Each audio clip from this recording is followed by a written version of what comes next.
It's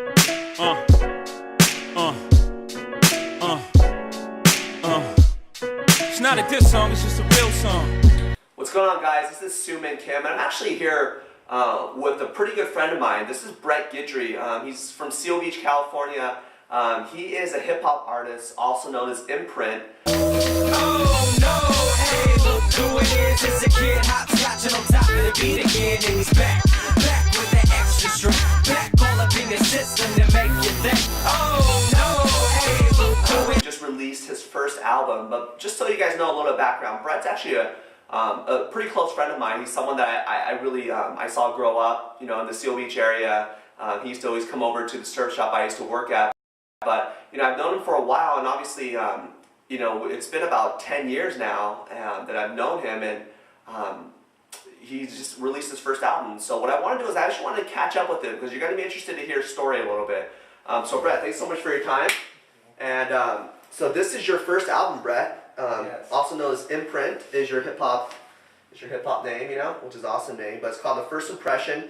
It just came out. I think as far as hip hop music goes, there's no genre of music that I know of that celebrates redemption more than hip hop music. And what I mean by that is the amount of obstacles, the amount of overcoming that people do sing about and they do perform about on hip hop music is unlike any other music. There's so much, I feel like there's every story about how they had to overcome obstacles, overcome barriers, overcome situations, and I think with you it was really no different. Talk a little bit about some of the things that you had to overcome, and it started really early, Brett. I mean, even when you were in junior high, you really battled juvenile obesity. You know, you're about a little over 5 foot tall. And how much did you weigh? I was like 215 in the 7th grade. This kid weighed 215 pounds in 7th grade, standing a little over 5 foot tall. And I remember that. That's when I met him for the first time. And so even just dealing with, you know, obesity to some of the other things that you had to overcome. What really started going wrong was when I got introduced to drugs for the first time. You know, I met alcohol when I was like 9 years old. Was the first time I tried alcohol and smoked pot, and after that it was pretty much all over. I just tampered for a little bit, and then, you know, as you know, I grew up in the church with you, and I kind of quickly strayed away from that, and then, you know, I was like a full-blown alcoholic by age 15, you know, every morning. Yeah. Alcohol definitely runs in my family, you know. Like you said, I was raised by a single mother, and the reason why that is because my father passed away from cirrhosis of the liver when I was 4 years old. He was actually pretty young. He was in like his late 30s, and you know how heavy you'd have to drink to be able to pass away from cirrhosis in your 30s, you know. And but he didn't only drink; he was actually addicted to crack cocaine as well, you know. So it was alcohol and drugs, and I didn't even know that really. When I was younger, like I was under the assumption that he just died from like drinking and smoking cigarettes. But it wasn't until my mom saw me stumbling that she was revealing these things to me, and really, I didn't really. And you actually have a song on your album that kind of talks about that, right? Yeah, Dancing in the Shadows. Dancing in the Shadows. Do you know what track number that is? Yeah, I believe it's number 5. She couldn't hold back, she bursted into tears, gripping her head, screaming, "Boys, your father is dead." It hit me harder than a ton of bricks. Although it was 4, I could grasp the concept of death. A little older, and it started making sense while my pops left drunk in the heat of arguments. You went from that obesity to now going to high school, dealing with drugs. I know that it got to a point where you lost a lot of your freedom as well, correct? Oh yeah, it was like as soon as I turned 18, it was like I got busted for doing some. It was unlawful entry, is what it was. So I went to jail for like a quick 45 days, you know what I mean? But when I first got there, I got a little taste of everything. It was like the 3rd day I was there, a riot broke out. You know what I mean? Yeah, it was pretty crazy. So, you know, I got out, and then there was a deal with the judge that I had to get myself into a rehab because it was all behind drugs. You know, I was in and out of rehab and jail, and then like this last stint I did, it was almost a year. It was like 8.5 months is what I was in. But I was definitely lost in the system for up until. You know, before we continue on, Brett, we want to make sure that we're not celebrating the idea that, you know, you have to be overweight or you have to do drugs or you have to be incarcerated. That's not what we're celebrating. I think the main platform for this video is really figuring out sometimes how you can take the obstacles that are put in front of you and really create a platform. And I think for you, this platform was music.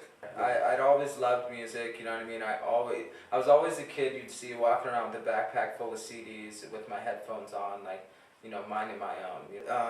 You know, I was like getting in trouble, and then I was able to see these dudes by the name of Secret Society record their first album in 2003, and this was when I was still doing when wrong. I saw them I was doing this. It was so attractive, you know what I mean?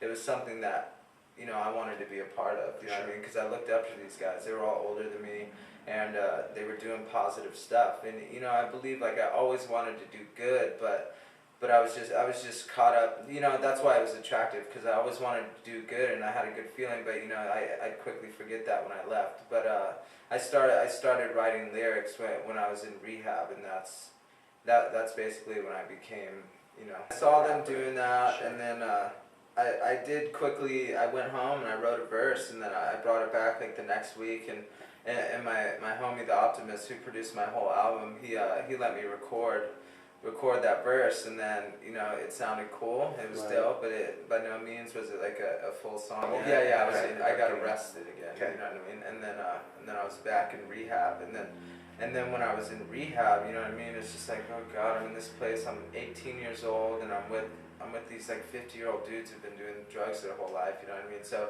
I didn't really want to be a part of it that much. So every time I had free time, I didn't really associate with them. I was just writing lyrics, you know what I mean? Looking forward to the next pass I got to go home so I could try to record again. Nice. All right, Brett, so let's go into the idea of actually, so you have all these obstacles that you've overcome. You've become obsessed. This has become a new drug for you, you know, in the best sense of that word, you know, a release to kind of get away from that. And so you wanted to start that process of becoming a music artist, or at least have that album put out, you know, start that process. And we have so many people that probably want that as well. But what differentiates the idea of wanting something, like, well, I deserve it because I'm so good at this or that, and actually going out and taking the steps of getting an album, you know. The way I looked at it was like, this is all that I had, you know what I mean? I spent all my growing up years like messing up with drugs, so this is all I had. This is all I believed I had that was going to be a career for me, you know what I mean? That was going to pay the bills, and it happened to be something I loved, so I had to let it completely consume me to the point to where, like, you know, I wasn't hanging out that much anymore, and I was just like writing lyrics, looking at my homie, waiting for him to do another beat, you know what I mean? So we could create another song, you know what I mean? And then he actually he sat me down, you know, because he believed in me, you know, and he was just like, dude, enough. Like, we're not just gonna like keep making songs with no end result. It's like, it's time to think about doing an album, you know what I mean? At that point, it was time to like pay for your stuff, you know what I mean? Because if you want to do something, you know, it takes money to make money. You got to invest in yourself. Sure.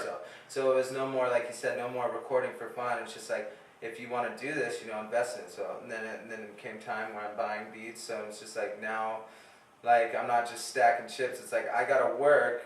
You know what I mean? I gotta go do the 9-to-5 deal so I can go cop another beat so I can work towards this album. So you're actually investing. See, I didn't know that. And I know about business where, you know, you want to invest in tools, you want to invest in marketing, but for a hip-hop artist who's trying to create an album, you were investing in beats. Yeah, there's no record label to fund a recording session or fund an album. This is strictly independent, you know what I mean? So if you want something, you got to pay for it, you know, out of your own pocket. Absolutely. Yeah. So there's so much redemptive value in here. And if you guys are into hip-hop, I would say I love what this album represents as far as hip-hop, as far as a West Coast flavor. And it's not just rap, it's not just some club beats where you're just saying the same thing over and over again, but there's a lot of intelligent, redemptive value in the lyrics, and the beats are amazing. So let's go ahead and pop you know the address right here for iTunes, right? It's right here, boom.